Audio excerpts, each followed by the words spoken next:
हरिः ओम् हरिः ओम्। गुरुर्ब्रह्मा गुरुर्विष्णु गुरुर्देवो महेश्वरः गुरु साक्षात् परब्रह्म तस्मै श्री गुरुवे नमः। शंकरं शंकराचार्यं केशवं बादरायणं सूत्रभाष्यकृतौ वन्दे भगवन्तौ पुनः पुनः। ईश्वरो गुरुरात्मेति मूर्तिभेद विभागिने व्योमवद्व्याप्तदेहाय दक्षिणामूर्तये नमः। कृष्णाय वासुदेवाय हरये परमात्मने प्रणतक्लेशनाशाय गोविन्दाय नमो नमः। गोविन्दाय नमो नमः। हरिः ओम्। नारायण नारायण नारायण नारायण।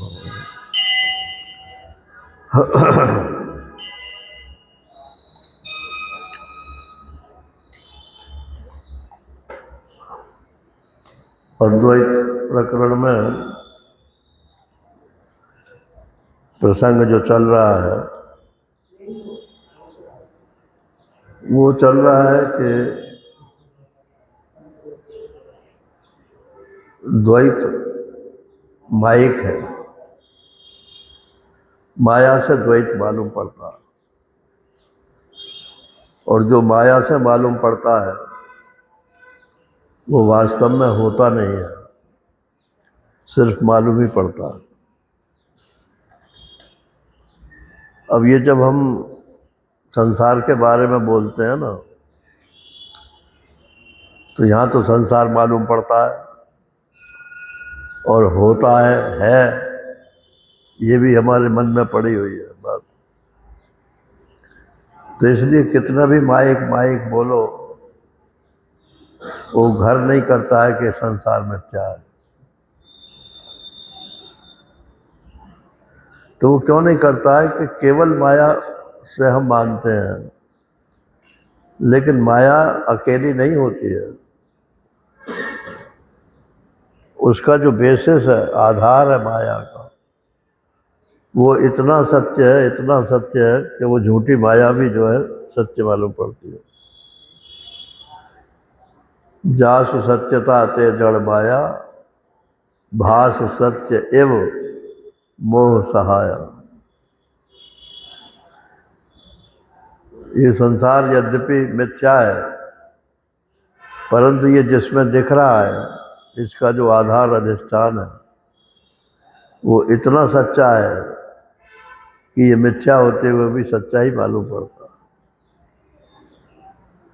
अगर हम उस अधिष्ठान को जान लें,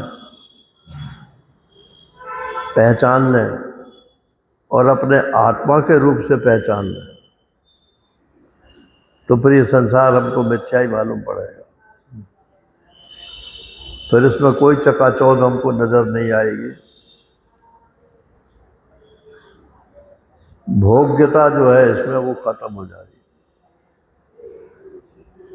अभी थोड़ी देर पहले जब जिक्र चल रहा था ना कि दुख जो है वो किसमें है, जो संसार में दुख नहीं है, द्वैत में दुख नहीं है। द्वैत सत्य है और भोग्य है, इस विचारधारा में दुख है। क्योंकि सत्य है तो हमारी नज़र से कभी ओझल हो जाएगा तो दुख देगा, और भोग्य है तो कभी हम उस पर से अपना अधिकार नहीं छोड़ेंगे, और अधिकार तो छूटना ही छूटना है। आज नहीं तो कल, कल नहीं तो परसों।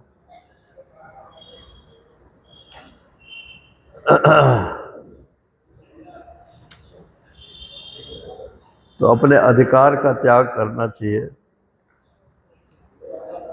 ये संसार मायामय है, लेकिन ये माया जिसमें है वो परम सत्य है।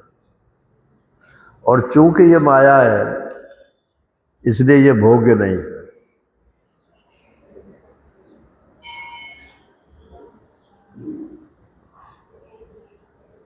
अब इसका उल्टा भी कह देते लोग कि माया है तो भोग लो, क्या फर्क पड़ता है। जब माया ही है, जब चीज है ही नहीं, तो भोगो या मत भोगो, एक ही बात है। फर्क आपके सुख दुख में पड़ेगा और कुछ नहीं पड़ेगा।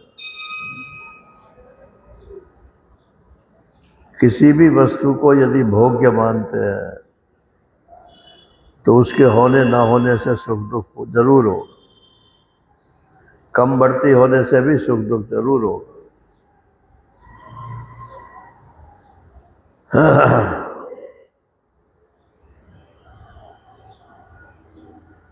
तो ये 26वें श्लोक तक ये बात आई कि ये नेति नेति के द्वारा श्रुति जो है वो संसार के सत्यत्व का निषेध करती है। और भी कई सारी श्रुतियां पहले बता चुके हैं। अब आगे बात चलाते हैं कि आखिर ये संसार आया कहाँ से, कहाँ से आया, इसका ओरिजिन, मूल क्या, कहाँ पे। मिथ्या का ओरिजिन मिथ्या है कि मिथ्या का ओरिजिन सत्य है? मिथ्या का ओरिजिन अगर मिथ्या है तो वो आपको डबल दुख देगा। मिथ्या के तो पैर ही नहीं होते, उसका आधार ही नहीं होता कोई। तो मिथ्या है लेकिन उसका आधार सत्य है। तो ये संसार पैदा कहाँ से हुआ, तो बोले कहीं से पैदा नहीं हुआ। आप इसके आधार को जानते नहीं हो, इसलिए उसी को दूसरे रूप से जानते हैं। परमात्मा चैतन्य है और ये संसार जड़ है, विपरीत है ना। तो जड़ का आधार सत्य है, चैतन्य है, कि चैतन्य का आधार जड़ है। आजकल साइंटिस्ट तो मानते हैं कि चैतन्य का आधार जड़ है। ये दवाई खाओ, ये दवाई खाओ, ये दवाई खाओ।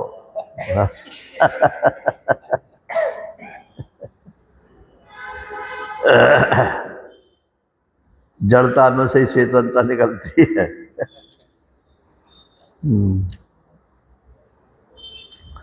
और अपना जो वेदांत है या उपनिषद है, ये तो चैतन्य से जड़ की सृष्टि मानते हैं। तो चैतन्य और जड़ ये तो एक दूसरे के विपरीत है। तो चैतन्य से तो चैतन्य की उत्पत्ति होनी चाहिए, तो जड़ की कहाँ से उत्पत्ति हो जाएगी? बोले आप ठीक कहते हो, नहीं हो सकती। जिसको आप जड़ कह रहे हो असल में वो जड़ है नहीं, वो है जिस चैतन्य में मालूम पड़ रही है वो भी चैतन्य ही है, लेकिन अपने से भिन्न मालूम पड़ता है, इसी से वो जड़ मालूम पड़ता है।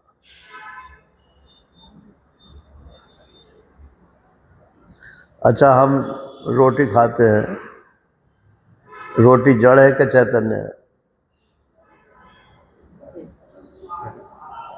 बोलो है?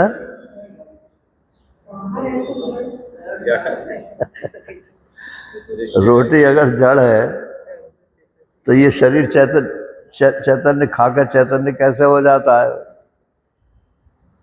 और अगर शरीर जो रोटी अगर जो है चैतन्य है तो चैतन्य को खाएगा कैसे? ये सब तर्क है ना।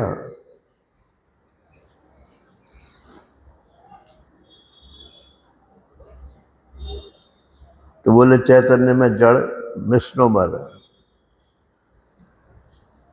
है नहीं, वो आपने चैतन्य का ही दूसरा नाम रख दिया। इसको बोलते मिसरीडिंग, अन्यथा ग्रहण है। टेक्निकल शब्द इसका अन्यथा ग्रहण है।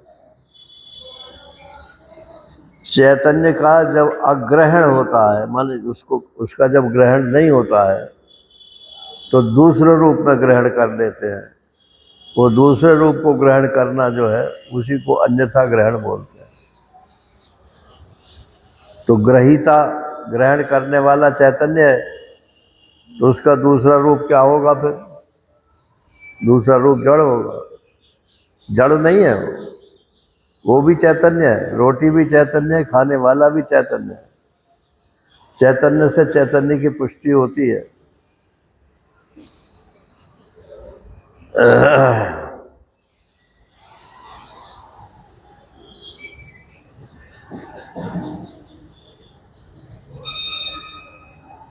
सत्य में मिथ्या भास रहा है, अन्यथा अन्यथा ग्रहण जो है वही उसी को मिथ्या बोलते हैं। तो सत्य को सत्य ना जानने के कारण जिस रूप में जानते हैं वो सब मिथ्या है, जड़ है। चैतन्य को चैतन्य न जानने के कारण जिस रूप में उसको जानते हैं वो जड़ है। आनंद को आनंद न जानने के कारण उसको जिस रूप में जानते हैं वो दुख है।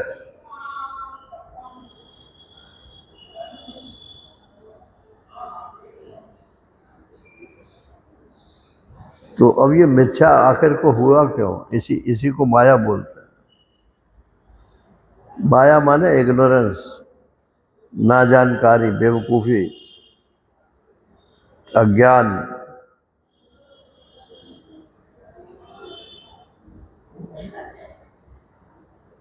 ये वेदांत में बहुत बड़ा विवाद है कि अविद्या और माया दो हैं कि एक है।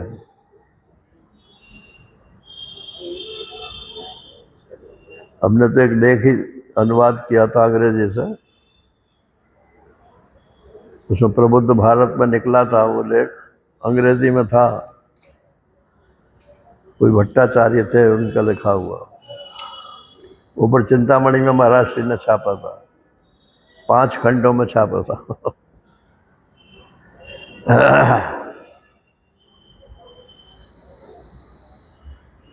तो अविद्या अलग है और माया अलग है। अलग अलग दर्शन में इनके अलग अलग रूप है। लेकिन वेदांत दर्शन में ये कहते हैं कि अविद्या जीवाश्रित है और माया जो है वो ईश्वर आश्रित है। और जब महावाक्य से जीव और ईश्वर की एकता हो जाती है तब जीवाश्रित अविद्या और माया ईश्वर आश्रित माया ये दोनों एक ही हो जाते हैं। जब तक आप अपने को ईश्वर से अलग मानते हो तब तक तो दो है, नहीं तो एक ही है।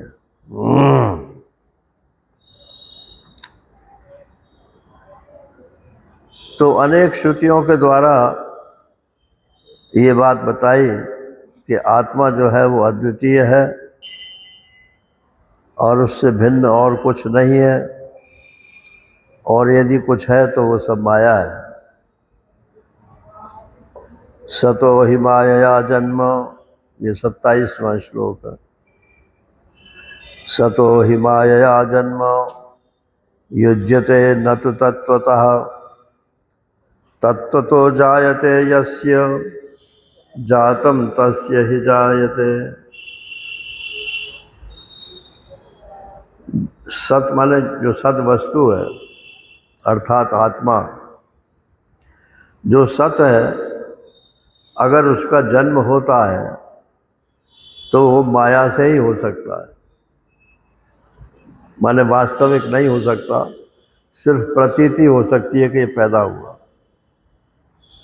सतो ही माया जन्म, सत्य वस्तु का जन्म जो है वो केवल माया के द्वारा से ही संभव है, न तो तत्वता, स्वरूपता नहीं हो सकती। तत्व तो जायते यस्य, और जिसके मत में आत्मा वास्तव में पैदा होता है, तो जातम तस्य ही जायते, तो वो तो आत्मा को ही मरणशील या पैदा होने वाला मानते हैं। तो जात की ही जायते होती है, जात ही फिर पैदा होता है, पैदा हुआ हुआ ही फिर पैदा होता है। तो कल आपको ये थोड़ा सा कर तो दिया था, इसमें अंत में ये बात बताई थी, जातम जायते। अगर ये मानेंगे कि जायते माने पैदा होने वाले से ही माया पैदा होती है, संसार पैदा होता है, तो जातम जायते इसमें आत्माश्रय दोष होगा, नहीं तो अन्योन्याश्रय दोष होगा, नहीं तो चक्र का पत्ती दोष होगा, नहीं तो अनवस्था दोष होगी। ये सब विचार के दोष हैं। तो इसलिए जात की उत्पत्ति नहीं होती, अजात की ही उत्पत्ति होती है, और अजात की उत्पत्ति सिवाय माया के हो नहीं सकती।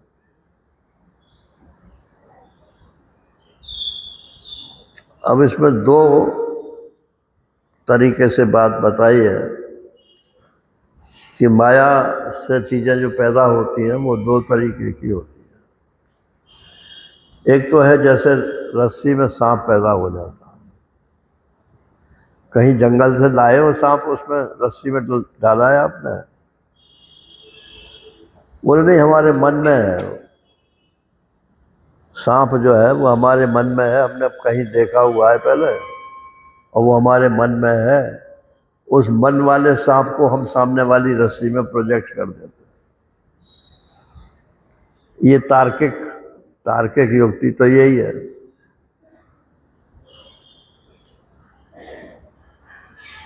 लेकिन मान लो प्रकाश हो गया और आपको पता चल गया कि यहाँ सांप नहीं है, रस्सी ही है, तो गया कहाँ सांप? जंगल में चला गया या आपके मन में चला गया? तो था ही नहीं, मानसिक था। तो ये जितना नाम रूपात्मक प्रपंच है, ये सब परंपरा से आपको प्राप्त होता जाता है। जैसे हमारे माँ बाप वगैरह ने समझा, सोचा, बताया, जैसे और विद्वानों ने बताया, बस वैसे ही मानते चले जाते हैं। ये हमारी खोपड़ी जो है ना, जिसे आजकल विद्या बोलते हैं, ये विद्या नहीं है, ये अविद्या का खजाना है। दुनिया भर के संस्कार सब डाल दिए गए और फिर हम ज्यों के त्यों ने सच्चा मान लेते। संस्कार डाले कोई तो इसमें कोई हर्ज नहीं है, लेकिन आप सोच तो लो कि ठीक है कि नहीं ठीक है। न्यूटन ने ऐसा कहा है, दिखाओ भैया न्यूटन ने कहाँ कहा है, चाहे जिसका नाम ले दो। आजकल अखबारों में जो निकलते हैं ना, तो विदेशी पत्रिकाओं में जो चीज़ें निकलती हैं उन्हीं को दोबारा छाप देते हैं, तो हमारे लिए वो फर्स्ट हैंड हो जाती है। और फिर हम उन्हें अपने दिमाग में भर के फिर कहते हैं देखो हम कितने विद्वान हैं। अब ये दवा कंपनियां क्या करती हैं, क्षमा करना डॉक्टर साहब, वो कंपनियां अपनी अपनी दवा की प्रशंसा करती हैं। हाँ, दुनिया में ऐसी इससे बढ़िया दवा निकली नहीं आज तक।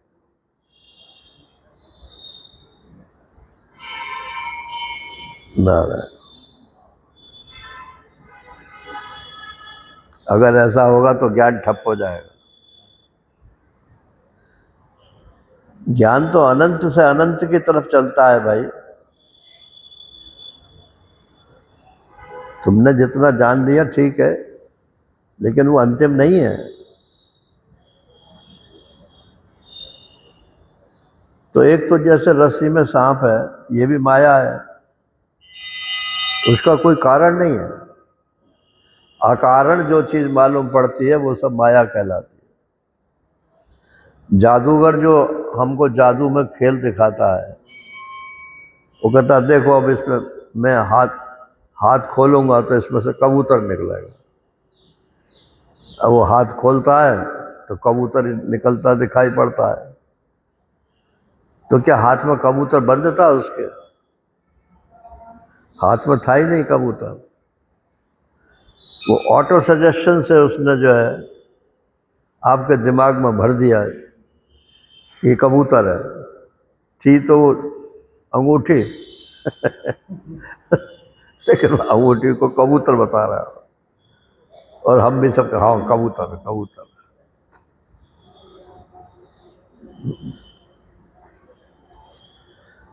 तो एक तो ये जादू के खेल की तरह से इसको भी माया बोलते हैं।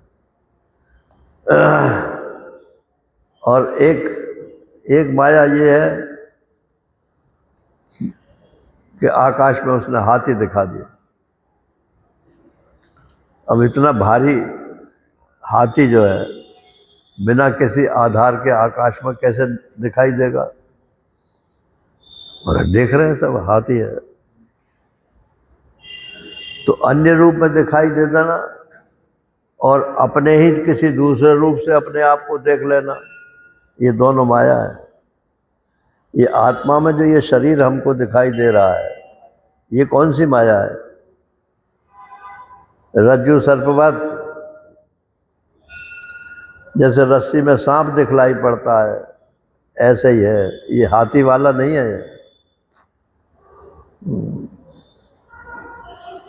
आत्मा ही शरीर के रूप से दिखलाई पड़ती है। बोले इसमें तो देखो घटाई बढ़ाई होती है शरीर में, घटता है बढ़ता है, बीमार भी होता है, इलाज से ठीक भी होता है।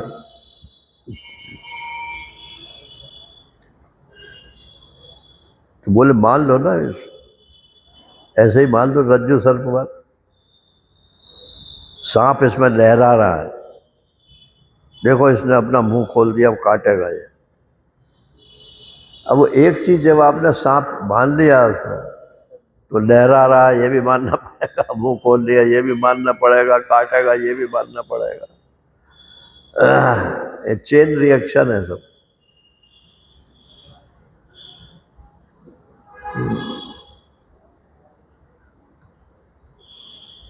तो दो प्रकार से माया जो है, ये आत्मा में माया से संसार दिखता है। एक तो जो चीज नहीं है वो दिखाई पड़ती है,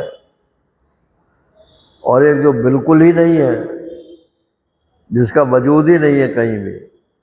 हाथी कम से कम है तो सही कहीं ना कहीं, धरती पे है, आकाश में नहीं है, धरती पे है, लेकिन उसने आकाश में लटका हुआ दिखा दिया।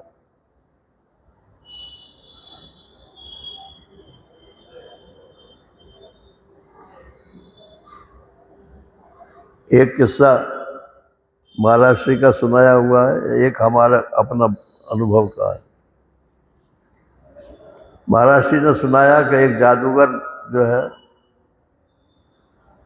वो गांव में आया और उसने कहा लोगों से कि 10-5 तगड़े तगड़े आदमी बुलाओ और मेरे को रस्सी से बांध दो और खींचो, चाहे जितना जोर लगा लेना, मैं खींचूंगा ही नहीं। गांव वालों ने कहा अच्छा तमाशा हो जाएगा। तो बुला दिए 10-5 लड़के पट्टे और रस्से जो है उसके कमर में बांध दिया, और एक इधर खड़ा हुआ, एक इधर, 10 दिशाओं में खड़े हो गए और वो खींच रहे हैं उसको जोर लगा के, और वो टस से मस नहीं हो रहा। लोग आंखों वो क्या कहते हैं, जीव तले उंगली लगा ले, वाह शाबाश। अब एक आदमी गांव में नहीं आया, गांव में था नहीं, वो किसी दूसरे गांव में गया हुआ था, तो वो लौट के आया। तो उसने देखा कि ये गांव वाले जो है ये पेड़ में रस्सा बांधे हुए हैं। और पेड़ को खींच रहे हैं, तो ये खुद मरेंगे, कहीं पेड़ ऐसे ऐसे तोड़ा जाता है क्या? तो उसने वहां से हल्ला मचाया, अरे मूर्खों की क्या कर रहे हो, ये पेड़ ऐसे नहीं गिराया जाएगा। वो समझ गया जादूगर कि ये तो भैया मेरे क्षेत्र से बाहर चला गया। तो बोले जरा पास को आके बताओ क्या कह रहे हो, कम सुनाई पड़ता है। जब वो पास को आ गया तो उसके हिप्नोटिज्म के क्षेत्र में आ गया वो। अच्छा, तो तुम पेड़ नहीं, तुम जादूगर को पकड़े हुए हो। तो वो भी वही करने लगा जो दुनिया में और लोग कर रहे थे।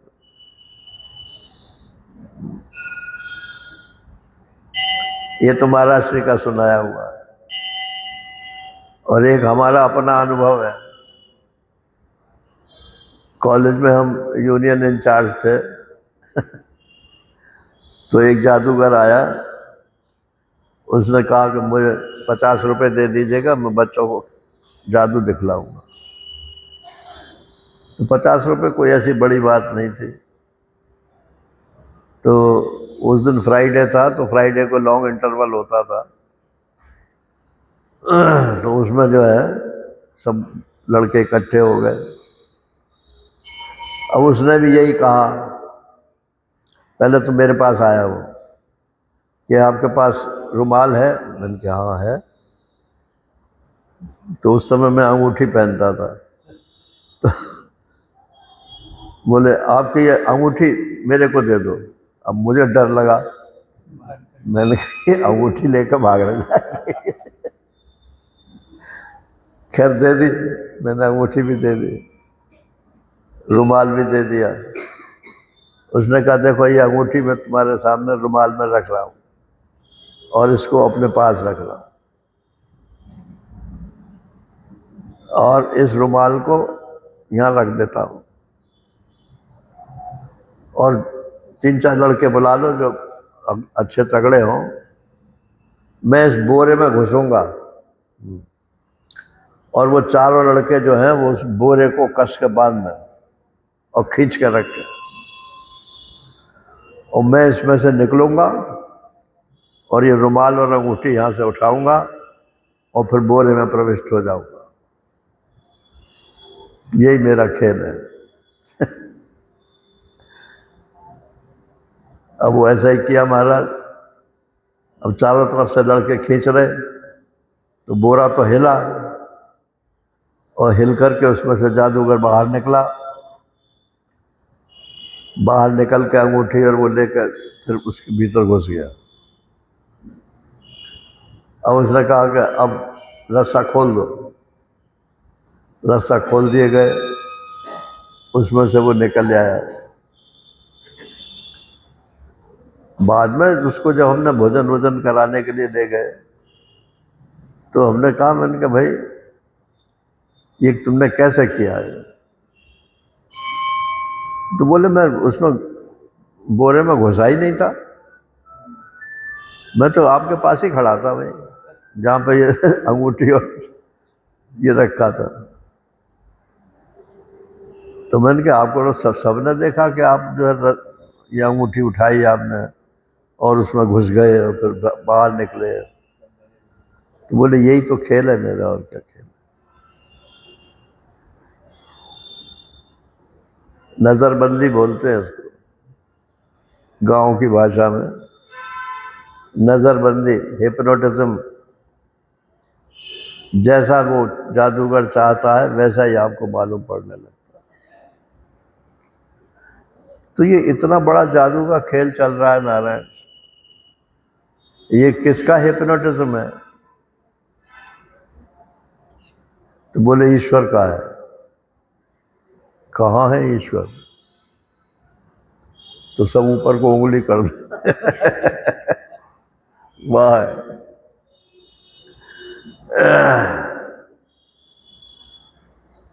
अरे यही है सबके पास ईश्वर, और उसने जो है हमारी बुद्धि को हिप्नोटाइज कर रखा है। जैसा चाहता है वो वैसा सब सोचते हैं। आप जरा कोशिश करके उससे अलग हो जाओ, बस इतनी बात है। मैं ये शरीर नहीं हूँ, ये शरीर मेरा नहीं है, कर हिप्नोटाइज किसको करेगा? जब ये इसी को तो हिप्नोटाइज करते हैं। शरीर और शरीरी भाव का ही जब मैंने त्याग कर दिया, तब कौन हिप्नोटाइज, किसको हिप्नोटाइज करेगा?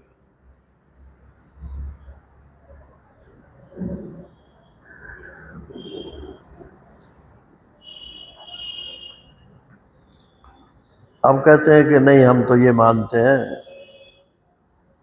कि जन्मने वाली ही चीज का फिर दोबारा जन्म होता है। तो बोले वो तो फिर आत्माश्रय दोष और ये सब दोष प्राप्त होंगे, जातम जाए थे, तो इसलिए वो तर्क से सिद्ध नहीं होगा। आगे कहते हैं असतो मायया जन्म तत्वतो नैव युज्यते बंध्या पुत्रो न तत्वेनो मायया वापि जायते। अच्छा, ये माया माया जब हम लोग कहते हैं, एक जादूगर वहाँ मथुरा में आया था, तो उसका उद्घाटन, शो का उद्घाटन जो है, ये गोकुल के जो महाराज है ना, क्या नाम है उनका, गुरु शरणानंद जी, बड़े प्रतापी महात्मा है, तो उन्होंने उद्घाटन किया उसका। तो उद्घाटन तो जैसे होता है वैसा हो गया। अब उसने कहा कि मैं महात्मा जी से प्रार्थना करूंगा कि कल और आवे। 3 दिन का शो था उसका, कल और आवे, और कल मैं महात्मा जी को ही गायब कर दूंगा। अब वहाँ हल्ला मच गया, महात्मा जी को गायब कर देगा, महात्मा जी को कैसे गायब कर देगा, हम नहीं होने देंगे। तो लोगों ने समझाया भाई जादू का खेल है, देखो ये क्या करता है। तो खैर मैं तो नहीं गया था वहाँ, मैंने तो जो अखबार में निकला था वो पढ़ा था।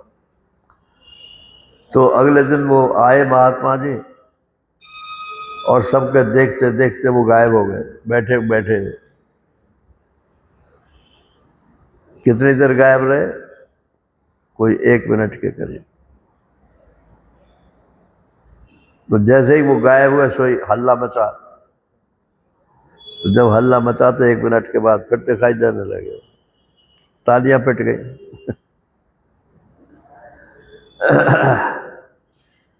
ये आदमी जब इतना कर सकते, दिखा सकता है, तो संसार की एक ऐसी अजीब शक्ति जिसको ईश्वर बोलते हैं, वो क्या नहीं कर सकती।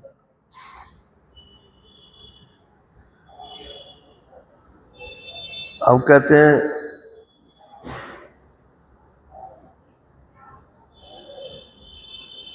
कि अच्छा ये मान लो, अगर ये संसार असत है, सत से संसार पैदा हुआ, ये असत है, ही तो सब मानते हैं, मिथ्या है। तो सत से पैदा हुआ असत कि असत से पैदा हुआ असत, 2 ही विकल्प है। तो सत से यदि ये असत पैदा हुआ तो मायिक होगा, वरना पैदा हो ही नहीं सकता। और अगर कहो कि असत से असत पैदा हुआ, जो है नहीं उसी से है नहीं पैदा हुआ, तो अव्वल तो ये तर्क से विरुद्ध है, असत से असत पैदा होना। और अगर असत को एक पॉजिटिव चीज़ भी मान लो आप, कि उसका नाम असत है लेकिन है कुछ चीज़, तो असत जो है, असतो मायया जन्म तत्वतो नैव युज्यते। बोले असत का तो किसी भी प्रकार से जन्म नहीं हो सकता, ना माया से हो सके ना वास्तव में हो सके। जो चीज़ है ही नहीं, असत माने जो है ही नहीं, उसका क्या जन्म होगा। और अगर मान लो कुछ है और उससे कुछ चीज़ पैदा हो सकती है, तो असत तो बंध्यापुत्र को कहते हैं। तो बंध्यापुत्र तो ना माया से पैदा हो सकता है और ना और किसी तरह से पैदा हो सकता। उस कहते ही इसीलिए बंध्या है उसको, बंध्या पुत्रो न तत्वेन माया वापि जायते। बंध्या पुत्र न तो माया से पैदा हो सकता है, न तात्विक ढंग से पैदा हो सकता। ये वैसे हैं तो सब तर्क, तो तर्क की भी आवश्यकता होती है, क्योंकि बिना तर्क के बुद्धि निश्चित नहीं होती। ये बुद्धि जो है भगवान ने तर्कनिष्ठ ही बनाई है। शब्द जो है वो व्यावर्तन करके ही अपना अर्थ प्रकट करता है। जैसे आपने कहा घट, घट माने घड़ा, तो घट माने घड़ा तो है, लेकिन घट कहते ही आपको घड़े का ही बोध होगा या किसी और चीज का भी बोध हो जाएगा। घट और घट शब्द का जो अर्थ है घड़ा, उनका आपस में संबंध है, लेकिन घट का अर्थ कपड़ा नहीं है, कमरा नहीं है,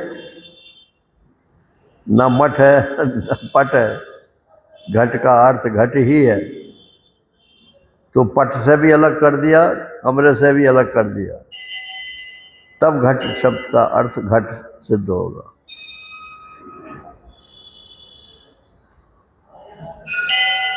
तो बंध्यापुत्र, ये तो तर्क जो है वो बहुत आवश्यक है बुद्धि को एक निश्चय में बैठाने के लिए। इसलिए ब्रह्मसूत्र में कहा तर्का प्रतिष्ठानात्, और पंचदशीकार ने कहा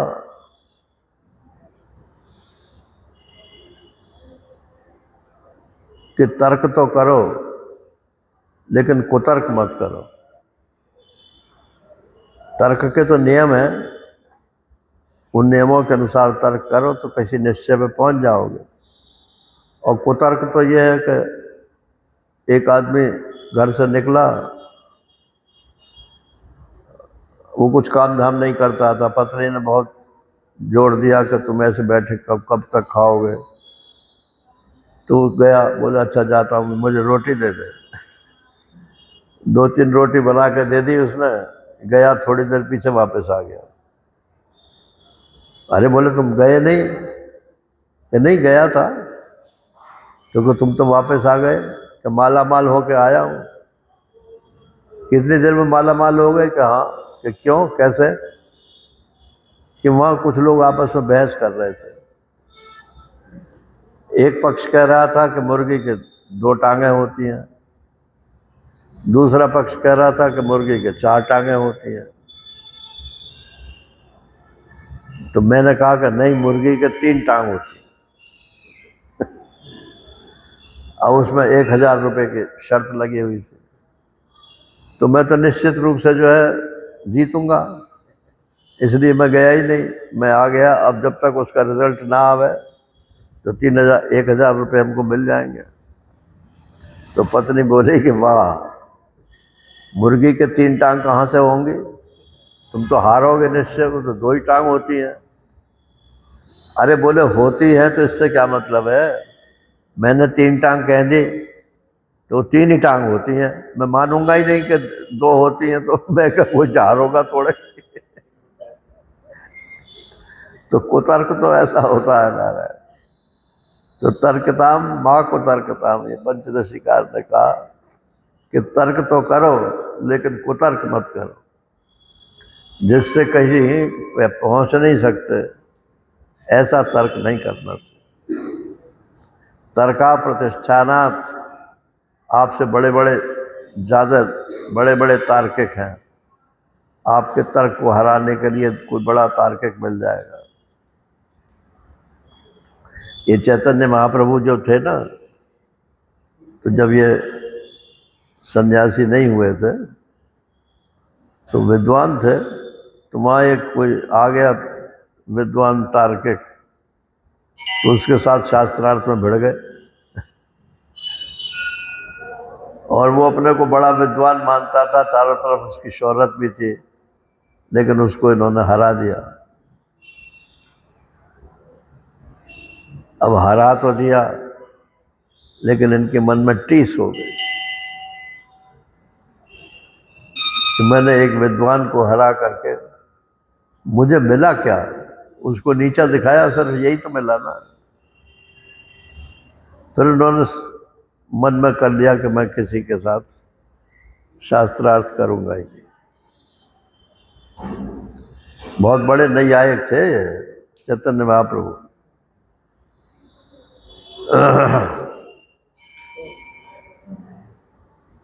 इन्होंने एक न्याय शास्त्र के ऊपर पुस्तक भी लिखे थे, और एक इनका साथी क्लास फेलो था, उसने भी उसी विषय में पुस्तक लिखी थी। रघुनाथ दास नाम था उसका। तो नाव में बैठ करके दोनों सफर कर रहे थे। नदिया के थे, तो नदिया माने तो वहाँ चारों तरफ नदी का ही प्रवाह है। तो नाव में बैठे थे, तो रघुनाथ दास ने अपनी कृति जो थी, पुस्तक जो लिखी थी, वो सुनाई। फिर इन्होंने जो अपनी पुस्तक लिखी थी वो सुनाई। विषय दोनों का एक ही था। अब वो रघुनाथ दास रोने लगे। बोले भाई रोते क्यों हो? बोले तुम्हारे ग्रंथ इतना ऊंचा है कि इसके सामने मेरे ग्रंथ को तो कोई पढ़ेगा ही नहीं, मेरा तो श्रम बेकार ही जाएगा। बोले बस इतनी सी बात है। तो वो अपना ग्रंथ जो था उन्होंने नदी में फेंक दिया।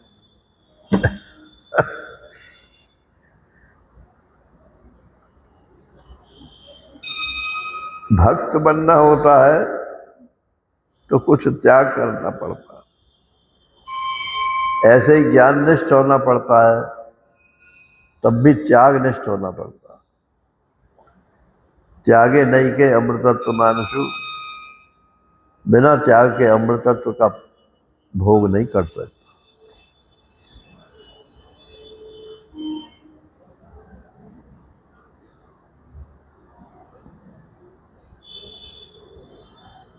अब पूर्व पक्षी फिर प्रश्न करता है कि अच्छा, संसार माया से भी पैदा नहीं हुआ, और ब्रह्म से यदि पैदा हुआ है तो वो माया से ही पैदा हुआ है। तो अब हमको ये बताओ कि ये वस्तु का जन्म माया से हुआ कैसे? कोई दृष्टांत तो दो।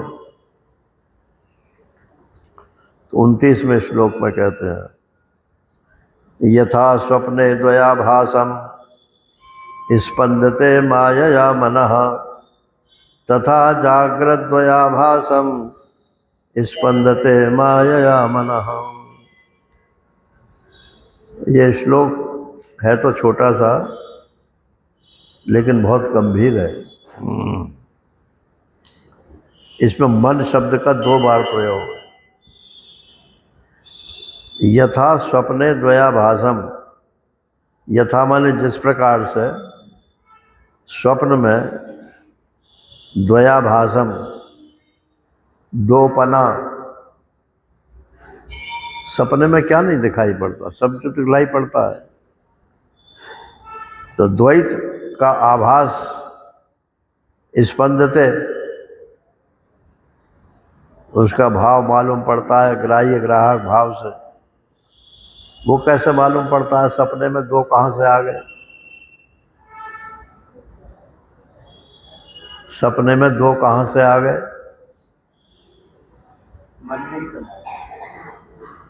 तो इसी को माया बोलते हैं।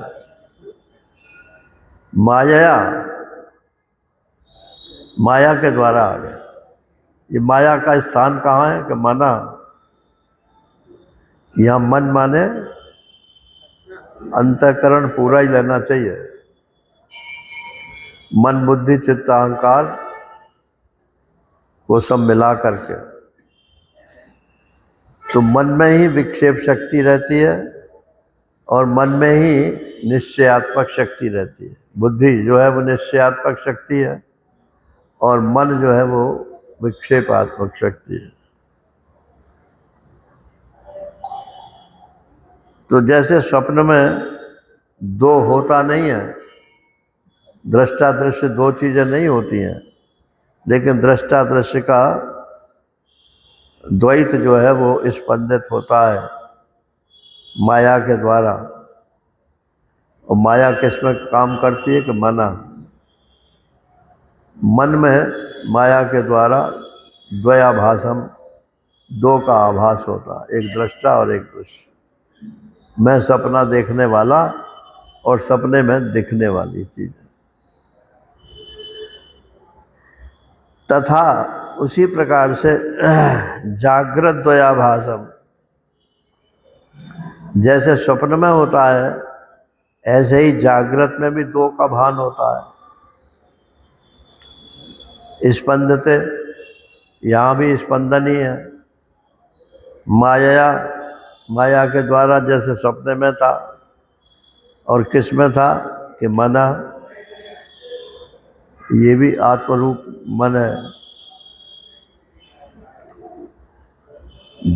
जैसे मन में दो का स्पंदन हो जाता है माया से, ऐसे ही जागृत में भी दो का स्पंदन होता है माया का। और आश्रय क्या है इसका कि मन, और मन माने पूरा अंतःकरण लेना चाहिए।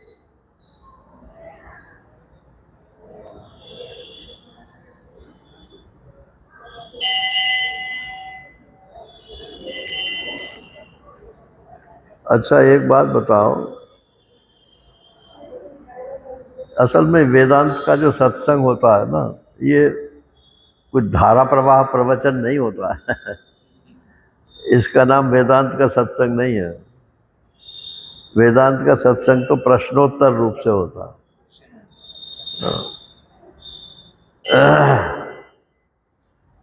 एक बात बताइए कि आत्मा और अंतःकरण, इनका आपस में क्या संबंध है? आत्मा और मन समझ लो, अंतःकरण नहीं समझ। आत्मा और मन, आया आत्मा और अंतःकरण पूरा, मन बुद्धि चित्त अहंकार, इनका आपस में क्या संबंध है? जोर से बोलो भाई, जो भी बोल रहा है।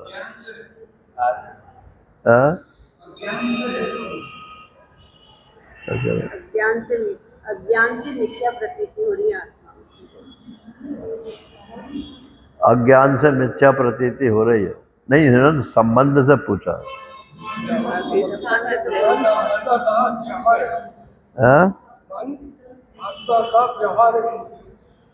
शाबाश। आत्मा का व्यावहारिक रूप मन है, अंतःकरण जिसको बोलते हैं वो आत्मा का व्यावहारिक रूप है। इसलिए सारा जीवन जो है आपका इस अंतःकरण में ही चलता है। और जब शरीर मरेगा तो क्या होगा? आत्मा कहाँ घुसेगी? हम कहाँ जाएंगे जो समझो, तो हम अंतःकरण में घुस जाएंगे। अंतःकरण हमारे में घुसेगा नहीं, हम अंतःकरण में घुस जाएंगे। जैसी हमारी वासनाएं होंगी बस वैसा ही फिर अगला जन्म मिल जाएगा।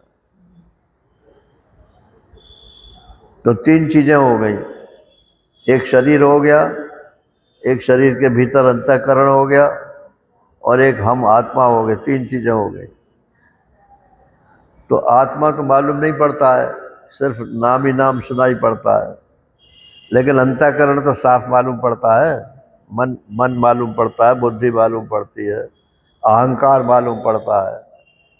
चित्त भी मालूम ना पड़े चलो कोई बात नहीं है, लेकिन मन बुद्धि और अहंकार ये तो साफ ही साफ मालूम पड़ते हैं। और डॉक्टर्स भी इन तीनों को मानते हैं नारायण।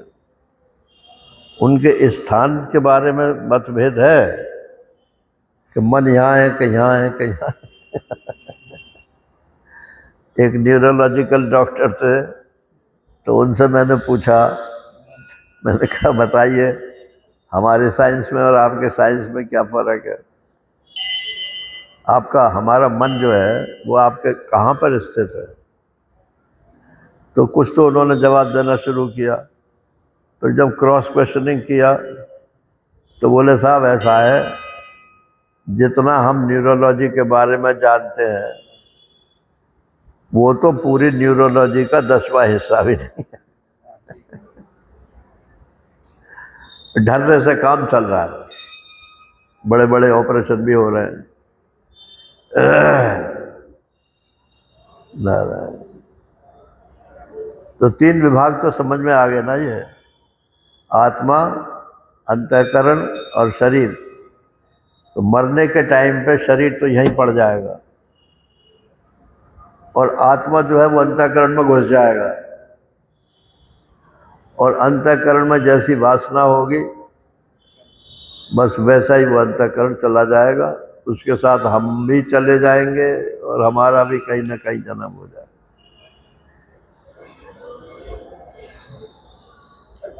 अच्छा, मरने के अलावा अब हम तीनों का स्थान कैसे है? शरीर तो दिख ही रहा है सबको, और आत्मा अभी भी नहीं दिखता। तो वेदांती लोग कहते हैं अरे भाई वो ऐसा है कि शरीर के भीतर मन, मन के भीतर फिर आत्मा, आत्मा का दृश्य है मन, वो दृष्टा है आत्मा। ये सब तुम मन से सोच रहे हो, काय से क्या सोच रहे हो? बिना मन के तो ये भी नहीं सोच सकते। तो मन के ही 2 विभाग है, अंतःकरण के ही 2 विभाग है, एक मन है और एक बुद्धि है।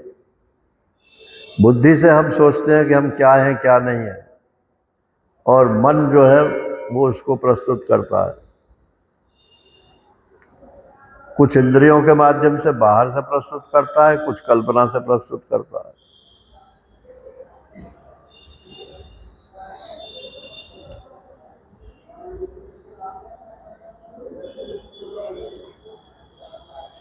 तो ये सब स्पंदन है।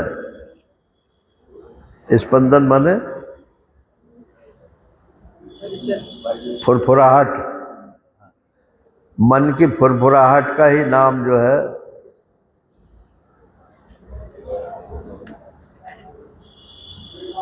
सारा संसार है, द्वयाभासम। ये द्वैत का जितना जगत है, फुरफुराहट है, ये सब मन की फुरफुराहट है। मन में फुरफुराहट क्यों है? कि कुछ तो पुराने जन्मों के संस्कार हैं, वो भी मन में ही रहते हैं, और कुछ नए संस्कार हैं, वो भी मन में ही रहते हैं। कुछ कल्पनाएं वो भी मन में ही रहती हैं। इन सब के कारण एक संसार अपना सबका अलग अलग बना हुआ है, और जो कॉमन संसार है उसी को जगत बोलते हैं। अब ये हॉल सबको एक सा ही दिख रहा है, एक सा दिख रहा है क्या? एक सा नहीं दिख रहा सबको। सबकी आंखों का टेस्ट करा लो, सबकी बिनाई अलग अलग है।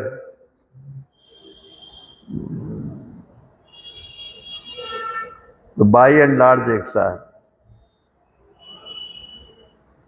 हाँ, ये इतना लंबा खंबा है, ये इतना लंबा होगा। क्यों जी, कितनी लंबाई है? हॉल की लंबाई कितनी है? जबर साहब को मालूम होगी। 200 फुट। ना पाया आपने? सुना है, आंख से 200 फुट दिखाई देता है।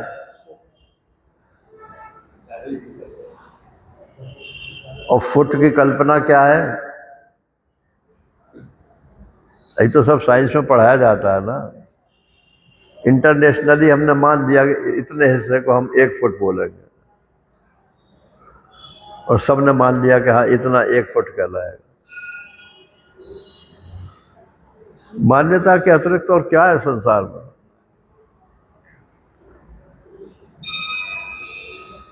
तो शास्त्र के अनुसार आप मानो तो मोक्ष के रास्ते पर चलोगे, और संसार के हिसाब से मानोगे तो संसारी बने रहोगे। वो आपकी मर्जी है नारायण। हरि ओम पूर्णमदः पूर्णमिदं पूर्णात् पूर्णमुदच्यते पूर्णस्य पूर्णमादाय पूर्णमेवावशिष्यते। ओम शांति शांति शांति। हरि ओम। श्री गुरुभ्यो नमः। हरि ओम।